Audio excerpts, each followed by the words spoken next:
Gentlemen, thanks for joining us. Coach, can you give us an opening statement about tonight's game? Yeah, pretty straightforward. The team that played better won the game.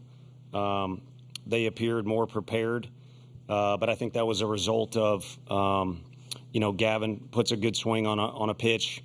It's kind of the third time in a row he beat our guy that particular way. And then a couple things don't go our way.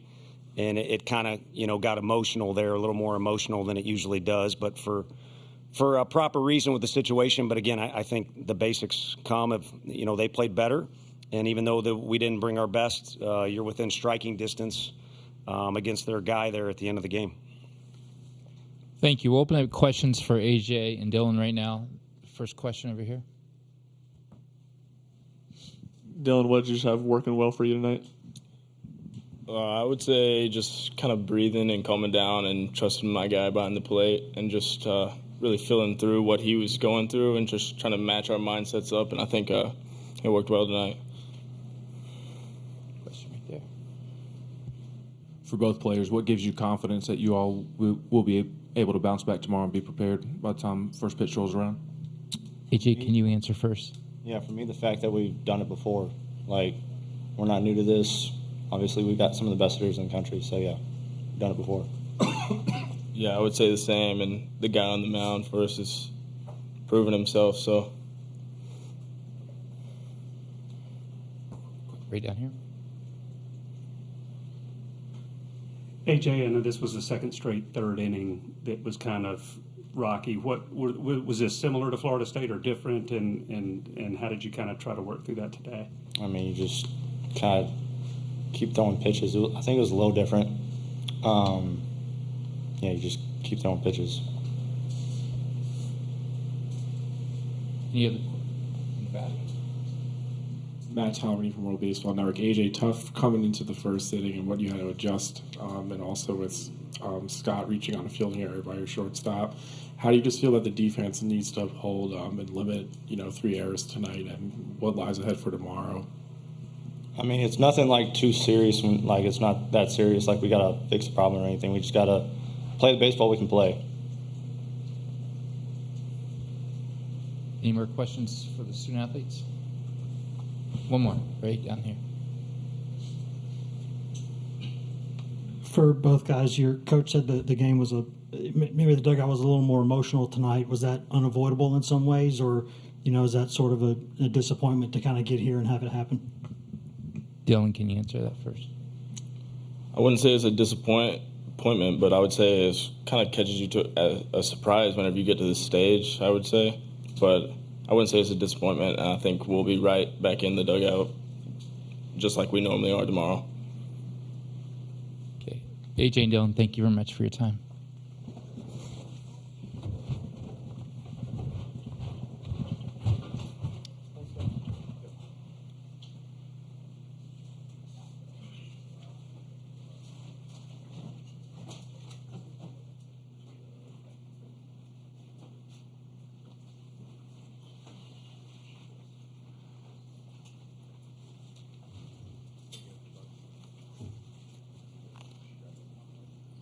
Okay, we'll open up for questions for Coach.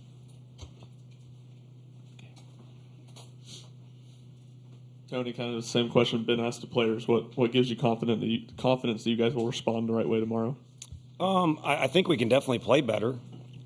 I mean, that's one thing. And then, this isn't a traditional series against a SEC opponent or just a good opponent, whether it be Illinois or everybody else that's on our schedule. But, you go through the season and you welcome competition for a reason. It'll make you better in a few different ways. So you find out different ways to respond and you can either get frustrated that tonight went the way that it did, or you can get more determined. And we've got guys that have done that in the past a lot where, determination kicks up, play kicks up.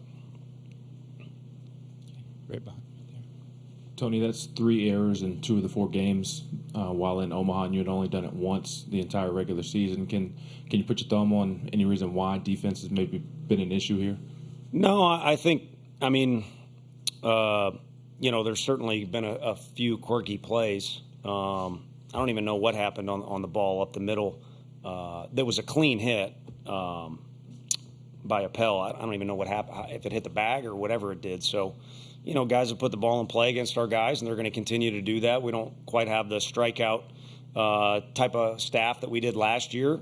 We get our fair share, but guys put the ball in play, and they found some holes tonight, as did Florida State, and also there's been some unique ones, to be fair to our guys. So I think it's about getting familiar with the ballpark, which by now our guys should be, and then just playing ball. And like I said, I think tonight, maybe a little bit more credit to the game than you should give it, which is crazy to say based off the crowd we had. But I think that's a true statement. Okay, we can go right here. Joe Healy, D1 Baseball. Have to imagine that there's no one but Drew you'd want on the mound in this situation with your backs against the wall, just given his experience and his demeanor. Yeah, I think we like any time he gets to throw for us. It's kind of been that way since his freshman year, and the fall was slower based off how he entered the program. He was recovering and then hasn't looked back. And there's been some ups and downs, but it's not like it's been a roller coaster. He's been a blessing to have in the program as far as the approach he brings to the dugout or just the facility in general and how he works. And, he's usually when your leaders embody what you got going on and it's a positive. I didn't say that appropriately, but when your leaders have the right characteristics, it usually bleeds into the rest of the team in the dugout. And, again, he's an unselfish kid that likes to compete. And I think that, again, has kind of bled throughout the rest of the dugout, especially with younger guys that have learned from him like D'Eloy. Right over here. Hey, Tony, what's the benefit of making their bullpen work the way you guys did late, and does it remind you at all of that second game against Evansville? A little bit. I said earlier, as crazy as it is, that Evansville game, was a little bit good for us. This time of year, you're only going to be able to go on a streak for so long. And I think you need to be reminded every now and then again of certain things you need to do. That Evansville game did that to us, and this was similar. We were within striking distance. We were able to see what they had available in the bullpen. But, A&M's got some guys that are unused, and I'm not even sure they've announced a starter tomorrow. So they're not going to run out of guys, but it certainly helps to have an idea of, who you'll face and to stay in the fight. Ideally, this is a 3-round bout that you're in, and, every inning has some weight to it when the whole thing is finished. Tony, you guys saw Prager in the SEC tournament, and he was pretty effective tonight, even though you guys scratched out 8 hits. What made him good tonight? The change of speed factor is his bread and butter, and it's not like he did not do that in Hoover. I think the difference was they played a little bit better defense behind him, and then our guys had to play from behind. And not only was it, from behind on the scoreboard, but again, I think a little bit of a downer, early in the game with where we were at. Having said that, we were in pole position several times to knock him out, earlier than we did. And, it kind of seemed to be a theme on offense. Just one more quality at bat or guy on base could have altered some things or changed things the way they use their bullpen. But nonetheless, the guys did do okay at the plate. It's just you can't separate the at-bats from the rest of the game. You've got base running, you got defense, you've got pitching, and, of course, you got the hitting as well. Ryan? Tony, you mentioned the emotional part of it. In a game this intense, what do you do? How does the team reel that back in when it needs to be reeled in? I think you just play baseball and, make sure that you don't put so much weight on how big the crowd is or the extra cameras and things like that you lose sight of just some fundamentals or important things that go on in the game, like communicating or focusing on whatever the certain task is. So it's true, and whatever you're going to be talking about, simple's better. So I would kind of summarize it by saying that. Right down here.